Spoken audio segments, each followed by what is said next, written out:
నమస్తే, నేను అంకిత. ఢిల్లీ బీజేపీలో గొడవలు తారాస్థాయిలో జరుగుతున్నాయి. ఎందుకంటే ఆర్ఎస్ఎస్ వలన అని తెలుస్తుంది. అయితే ఇప్పుడు చంద్రబాబు నాయుడు గారు ఢిల్లీ వెళ్లారు. అసలు అక్కడ ఏం జరగబోతుంది అన్న విషయంపై డిస్కస్ చేయడానికి నాతో పాటు సీనియర్ జర్నలిస్ట్ సిఎస్ గారు ఉన్నారు. ఆయనతో మాట్లాడదాం.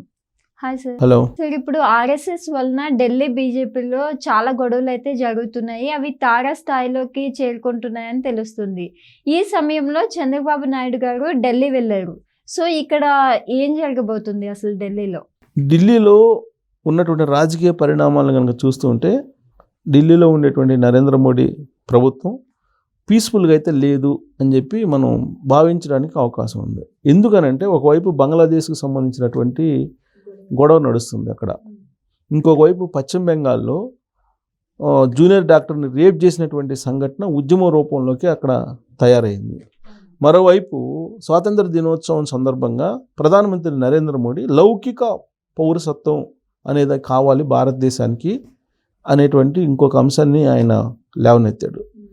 ఇలాంటి సమయంలో ఎలక్షన్ కమిషన్, కేంద్ర ఎన్నికల కమిషన్ ముందుకొచ్చి 4 రాష్ట్రాల్లో ఎలక్షన్లకు సంబంధించినటువంటి కొన్ని సంకేతాలు ఇచ్చారు. రాబోయేటువంటి రోజుల్లో 4 రాష్ట్రాల ఎన్నికలు, అసెంబ్లీ ఎన్నికలు జరగబోతుంది. దానికి సంబంధించి కొన్ని సంకేతాలు ఇచ్చారు. సెప్టెంబర్, అక్టోబర్లో 4 రాష్ట్రాల ఎన్నికలు పెట్టడానికి సిద్ధంగా ఉన్నాం అనేటువంటి సంకేతాలు ఇచ్చారు.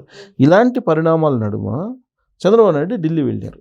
2 రోజుల పాటు ఆయన ఢిల్లీలో ఉంటారు. మరొక వైపు ఆర్ఎస్ఎస్ సంబంధించినటువంటి చిచ్చు కూడా నడుస్తూ ఉంది బీజేపీ ఢిల్లీ పెద్దల మధ్య. ఏంటి అని అంటే ఇటీవల కాలంలో బీజేపీ జాతీయ అధ్యక్షుడు నడ్డా అలాగే కొంతమంది కలిసి నరేంద్ర మోడీ, అమిత్ షా ప్రమేయం లేకుండా ఒక రహస్య మీటింగ్ పెట్టుకున్నారు అనేది బీజేపీలో అంతర్గతంగా బాగా నడుస్తున్నటువంటి చర్చ. ఆ విషయం తెలుసుకున్నటువంటి అమిత్ షా నడ్డాని అండ్ టీంని పిలిచి మాట్లాడారు అనేది ఒక ఇన్ఫర్మేషన్. యోగి ఆదిత్యనాథ్ ప్రధానమంత్రి కావడానికి పావులు గదుపుతున్నారు, లేదంటే గడ్కరీ కావడానికి పావులు గదుపుతున్నారు. ఆర్ఎస్ఎస్ వాళ్ళిద్దరిని ప్రమోట్ చేస్తుంది అనేటువంటిది బీజేపీలో చాలా బలంగా వినిపిస్తూ ఉంది. కారణం ఏంటంటే నరేంద్ర మోడీ గ్రాఫ్ పడిపోయింది అని ఆర్ఎస్ఎస్ భావిస్తుంది. ఎందుకు పడిపోయింది అని అంటే 2024లో జరిగినటువంటి ఎన్నికల్లో ఆయన 370 టార్గెట్ పెట్టుకున్నారు బీజేపీకి, 400 ఎన్డీఏకి పెట్టుకున్నటువంటి క్రమంలో ఆయనకు వచ్చింది బొటాబొట్టిగా అధికారంలోకి రావడానికి సరిపోయినన్ని మాత్రమే, అది కూడా ఎన్డీఏ భాగస్వామ్య పక్షాలతోటి. సో ఇది నైతికంగా నరేంద్ర మోడీ ఓడిపోయినట్టుగా కాంగ్రెస్ పార్టీ చెప్తోంది, ఆర్ఎస్ఎస్ కూడా భావిస్తుంది. ఇలాంటి పరిస్థితుల్లో బీజేపీ గ్రాఫ్ పడిపోకుండా ఉండాలని అంటే నరేంద్ర మోడీని మార్చాలి అనేది ఆర్ఎస్ఎస్లో ఉండేటువంటి ఒక గ్రూపు బలంగా నమ్ముతుంది. ఆ నమ్ముతున్నటువంటి గ్రూపు యోగి ఆదిత్యనాథ్ లేదా గడ్కరీని ప్రధానమంత్రిని చేయాలనేటువంటి ప్రయత్నం చేస్తూ ఉంది. పైగా బీజేపీకి ఉన్నటువంటి కొన్ని మార్గదర్శకాలు, సంస్థాగతంగా ఉండేటువంటి నామ్స్ ప్రకారం 75 దాటిన తర్వాత ప్రత్యక్ష రాజకీయాల్లో ఉండకూడదు, రాజ్యాంగపరమైనటువంటి పదవుల్లో ఉండకూడదు అనేది ఒక నిబంధన వాళ్ళకి ఇంటర్నల్గా ఉంది. దాంట్లో భాగంగానే అద్వానీ లాంటి వాళ్ళని, వెంకయ్యనాయుడు లాంటి వాళ్ళని పక్కన పెట్టేశారు, మురళీ మనోహర్ జోషి లాంటి వాళ్ళని పక్కన పెట్టేశారు. సో కాబట్టి నరేంద్ర మోడీకి వచ్చే ఏడాది కల్లా 75 నిండిపోతాయి. సో కాబట్టి 75 సంవత్సరాలు నిండిపోతాయి. కాబట్టి ఆయన ప్రధానమంత్రిగా ఉండటానికి అవకాశం లేదు సంస్థాగతంగా నిర్ణయించుకున్న దాని ప్రకారం. ఆర్ఎస్ఎస్ చీఫ్ మోహన్ భగవత్ కూడా చీఫ్గా ఆయన పక్కకు తప్పుకోబోతున్నారు 75 సంవత్సరాలు నిండిన క్రమంలో. కాబట్టి నరేంద్ర మోడీని కూడా ప్రధానమంత్రి నుంచి దించేయాలి అనేటువంటిది ఆర్ఎస్ఎస్లో ఒక గ్రూపు భావిస్తూ ఉంది. మరో గ్రూప్ ఏమో నరేంద్ర మోడీకి సపోర్ట్గా ఉంది. ఈ గ్రూపులు రెండు కూడా చంద్రబాబు నాయుడు విషయంలో కూడా 2 రకాలుగా ఉన్నాయి. ఒక గ్రూప్ ఏమో ఆర్ఎస్ఎస్ది చంద్రబాబు నాయుడు కీలకం, చంద్రబాబు నాయుడు ఎన్డీఏలో బలంగా ఉండాలి అని కోరుకుంటుంది. మరో గ్రూప్ ఏంటి, చంద్రబాబు నాయుడు ఎన్డీఏలో భాగస్వామ్యం ఉండాలి కానీ ఆయనకి ప్రాధాన్యత ఇవ్వకూడదు అని భావించేటువంటి గ్రూప్ కూడా ఉంది.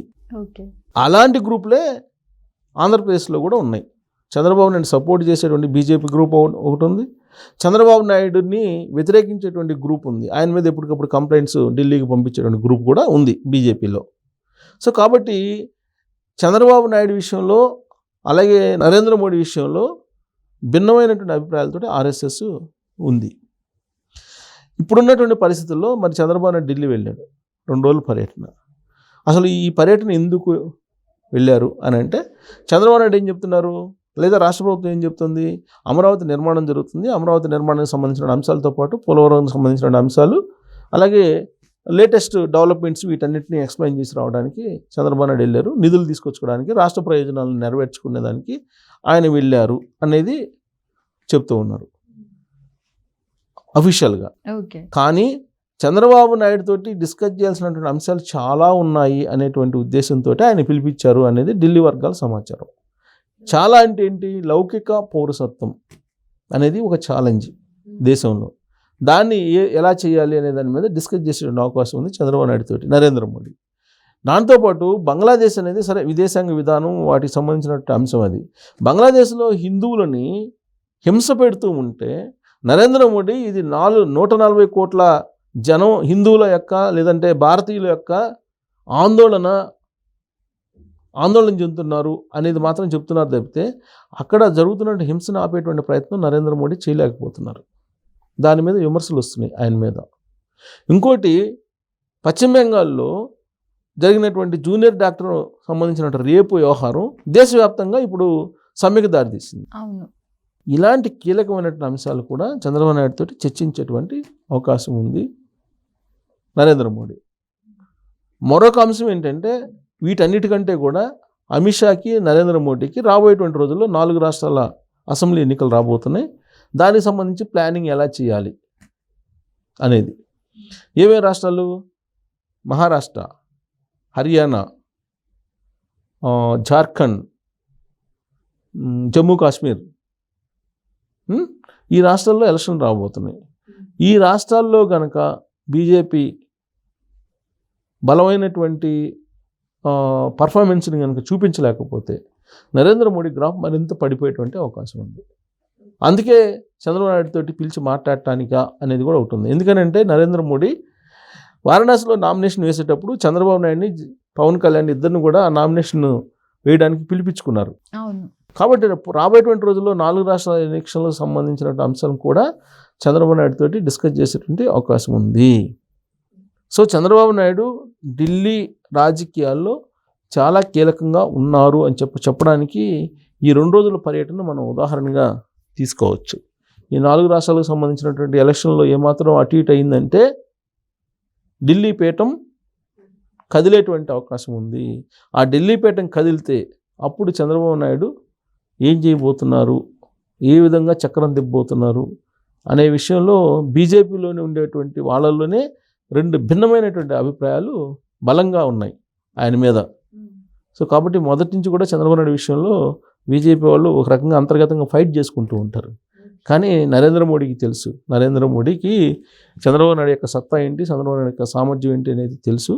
అందుకే చంద్రబాబు నాయుడిని పిలిపించుకొని ఈ అన్ని అంశాల మీద ఆయన ప్రస్తావించేటువంటి అవకాశం ఉంది. దాంతోపాటు చంద్రబాబు నాయుడు ఎలాగో రాష్ట్ర ప్రయోజనాల దృష్ట్యా ఏమేమి కావాలో వాటిని రాబట్టుకునేటువంటి అవకాశం ఉంది. వీటన్నిటికంటే ప్రధానమైనది ఏంటంటే జగన్మోహన్ రెడ్డికి సంబంధించినటువంటి వ్యవహారాన్ని ఏం చేయాలి.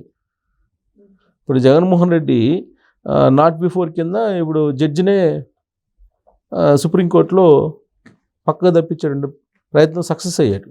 సో ఇలాంటి పరిస్థితుల్లో ఏం చేయాలి జగన్మోహన్ రెడ్డి. రాష్ట్రంలోనేమో గత 5 సంవత్సరాల్లో జరిగినటువంటి అవినీతికి సంబంధించినటువంటి అంశాలు పక్కా ఆధారాలతో సహా ఉన్నాయి. ఇప్పుడు ఆల్రెడీ 16 మంది ఐపీఎస్లు పక్కన పెట్టారు, కొంతమంది పరారులో ఉన్నారు అధికారులు. వీళ్ళందరినీ ఏం చేయాలి అనేటువంటి అంశం కూడా రాష్ట్ర పరిపాలన విషయంలో కూడా వస్తుంది.